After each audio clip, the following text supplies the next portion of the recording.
नमस्कार, मैं हूं अमितेश और आप देख रहे हैं एबीपी न्यूज।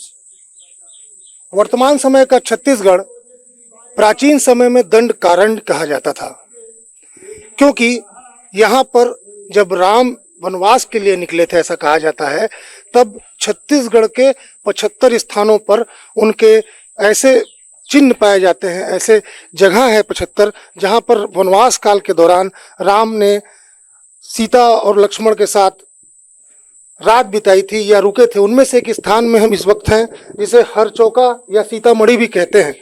यहाँ पर 17 कक्ष हैं, आप देख सकते हैं। इन 17 कक्षों हैं जिनको पत्थर से काट के बनाया गया है। मवई नदी के किनारे बसा ये स्थान है। ऐसा माना जाता है कि रामचंद्र जी जब वनवास के लिए छत्तीसगढ़ में प्रवेश किए थे तो सबसे पहले इसी स्थान पर उन्होंने एक रात गुजारी थी, और यहाँ पर उसके कुछ अवशेष मिलते हैं प्राचीन समय में। और अभी भी जो शोधकर्ता हैं उनके मुताबिक ये पहला स्थान है जहाँ पर वनवास के दौरान छत्तीसगढ़ में श्री रामचंद्र जी ने यहाँ पर एक रात बिताई थी। तो इस तरह के लगभग 17 कक्ष जो हैं वो पत्थरों को काटकर बनाए गए हैं। आप देख सकते हैं यहाँ पूजा पाठ किया जाता है, यहाँ पर कथा सुनी जाती है।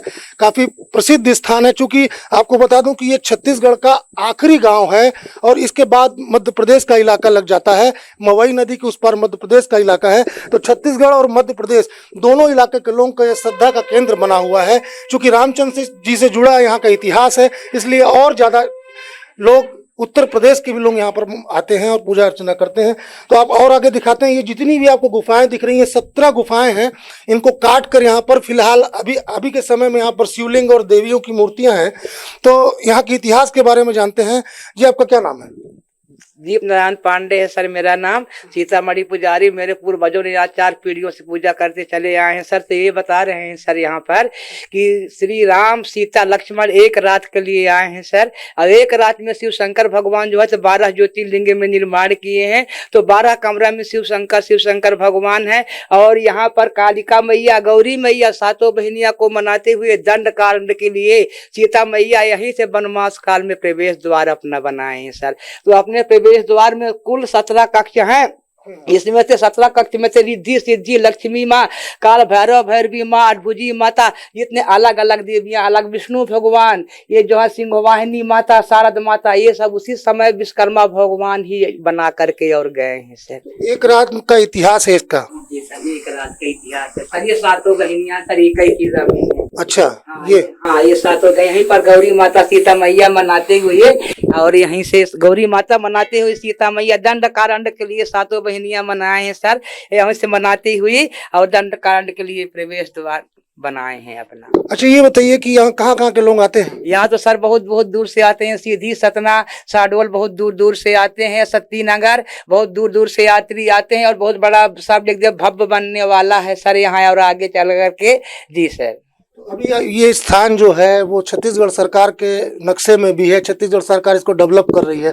तो क्या डेवलपमेंट शुरू हो गया? हाँ, शुरू हो गया सर। यहाँ का काम जो भी है, राम सीता लक्ष्मण का मूर्तियां भी बहुत अच्छे सब भव्य बनने वाले हैं सर जी। निश्चित तौर पर आप देख रहे हैं कि जैसे कि मैंने बताया कि छत्तीसगढ़ में 75 ऐसे स्थान हैं जहाँ पर राम का वनवास काल का इतिहास है। तो जो यहाँ के जानकार हैं, जो यहाँ के शोधकर्ता हैं, वो ये मानते हैं कि जब दंडकारण्य के लिए यहाँ से गुजरे थे श्री रामचंद्र जी, तो एक रात यहाँ गुजारने के बाद यहाँ से आगे की ओर बढ़े थे और फिर उसके सरगुजा के रामगढ़ होते हुए वो आगे निकल गए थे। तो कुल मिलाकर अगर मैं कहूँ कि इस स्थान से का नाम राम के नाम से जुड़ा है।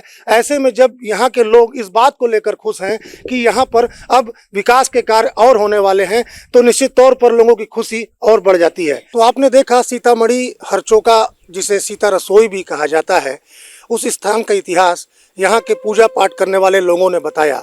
आपको बता दूं कि रामायण में भी दंडकारण्य का नाम आता है, इसलिए जो इतिहास है वो इसकी सच्चाई भी गवाह करता है। और यहाँ के लोग ये मानते भी हैं कि रामचंद्र भगवान जब दंडकारण्य के लिए निकल रहे थे तो पहले बार इसी स्थान पर पहुंचे थे और एक रात गुजारने के बाद यहाँ से आगे बढ़े थे। Amitesh Pandey, ABP news, Surguja.